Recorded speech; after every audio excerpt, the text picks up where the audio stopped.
Welcome to Prabhavas kitchen. Friends, இந்த பிள்ளையார் சதுர்த்திக்கு ரொம்ப ஈஸியான முறையில் தேங்காய் பூ கொழுக்கட்டை செய்ய போகிறோம். இதுக்கு ஃபஸ்ட்டு ஒரு பேனை ஸ்டவ்வில் வச்சு அதில் 1/2 டீஸ்பூன் அளவு நெய் விட்டுக்கலாம். துருவின தேங்காய் 1 கப்பு சேர்த்துட்டு அதை 1 நிமிஷம் அந்த நெய்யில் வதக்கிக்கலாம்.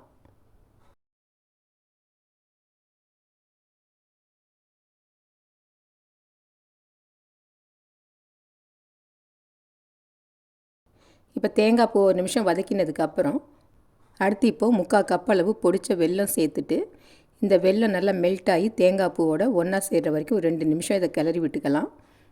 இதோட 1/2 டீஸ்பூன் அளவு ஏலக்காய் பொடியும் சேர்த்துக்கலாம்.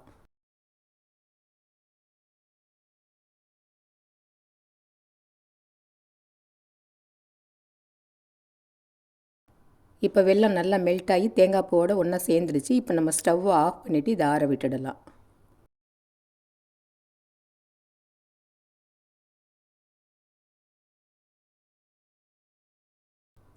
அடுத்து கொழுக்கட்டைக்கு மேல் மாவு செய்கிறதுக்கு ஒரு இருப்பு சட்டியை ஸ்டவ்வில் வச்சு 1 கப் அளவு தண்ணி சேர்த்துக்கலாம். இந்த தண்ணி கொதிக்க போகிற சமயத்து இதில் உப்பு ஒரு 1/4 டீஸ்பூன் சேர்த்துட்டு நெய் 1/2 டீஸ்பூன் சேர்த்துக்கலாம்.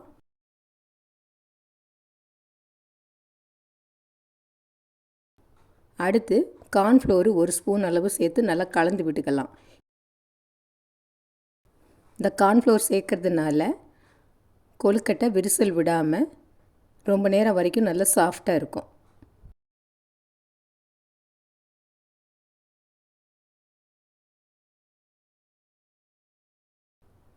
இப்போ இதில் 1 கப் அளவு பச்சரிசி மாவு சேர்த்துக்கலாம்.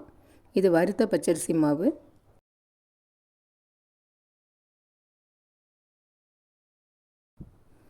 இப்போ இதை கிளறி விட்டுட்டு ஸ்டவ் ஆஃப் பண்ணிக்கலாம்.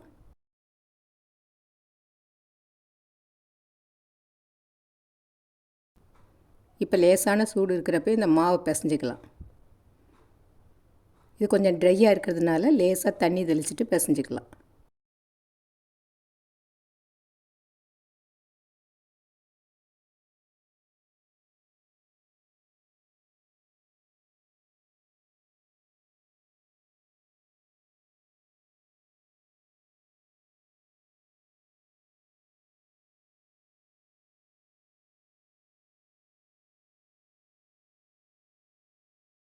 இப்போ கொழுக்கட்டை மேல் மாவு நல்லா சாஃப்டாக பிசைஞ்சாச்சு.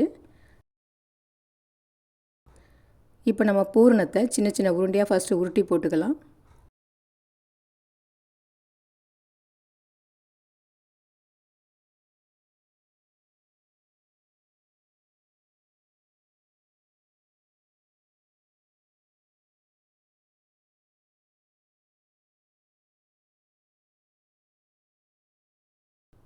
அடுத்து இப்போ இந்த மாவையும் சின்ன உருண்டைங்களாக உருட்டி வச்சுக்கலாம். இது கொஞ்சம் உருட்டி உருட்டி வச்சுட்டு நம்ம செஞ்சோம்னா தான் கொழுக்கட்டை ஈஸியாக செய்ய முடியும், சீக்கிரமாகவும்.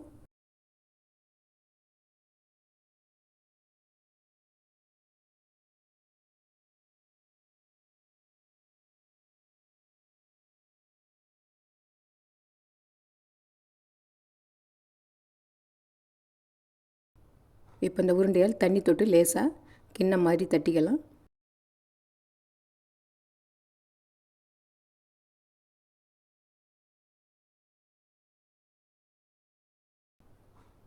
இப்போ உருட்டி வச்ச உருண்டையை வச்சு க்ளோஸ் பண்ணிவிட்டு நல்லா உருட்டி எடுத்துக்கலாம். மோதகம் டைப்பில் வேணாலும் பண்ணிக்கலாம். நான் உருண்டையாக உருட்டி எடுத்துக்கிறேன்.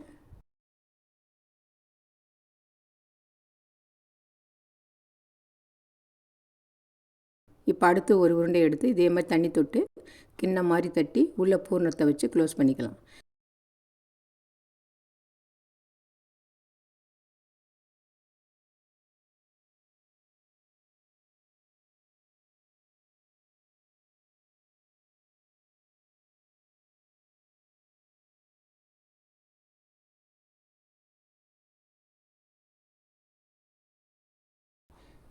இப்போ எல்லா உருண்டையும் செஞ்சு முடிச்சாச்சு. இப்போ இட்லி கொப்பரையில் தண்ணி ஊற்றி ஸ்டவ்வில் வச்சுருக்கேன். தட்டில் துணி போட்டு இப்போ உருட்டி வச்ச உருண்டையெல்லாம் அதை எடுத்து வச்சு இதை மூடி ஒரு 3 நிமிஷத்துக்கு வேக விட்டால் போதும்.